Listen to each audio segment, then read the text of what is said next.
مستر بیست بزرگترین یوتیوبر جهان بعد از آپلود 455 تا ویدیو وایرال شد. پیکاسو تو طول زندگیش 1885 تا اثر هنری خلق کرد، اما تنها 30 اثر از اونا به عنوان شاهکار شناخته شد. توماس ادیسون تو طول زندگیش 1093 تا اختراع ثبت کرد، اما فقط یکی از اونا، یعنی لامپ الکتریکی، به شهرت جهانی رسید. جی کی رولینگ 12 بار توسط ناشرا رد شد تا آخرش با مجموعه هری پاتر به یه موفقیت تاریخی رسید و دنیای ادبیات تغییر داد.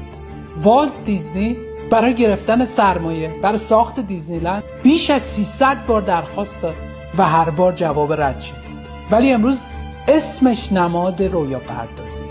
مایکل جردن تو دوران نوجوانی حتی از تیم بسکتبال مدرسه هم کنار گذاشته شد، اما الان به عنوان بهترین بازیکن تاریخ بسکتبال شناخته میشه. ولی تو ایران فقط با جفن گفتن معروف میشه.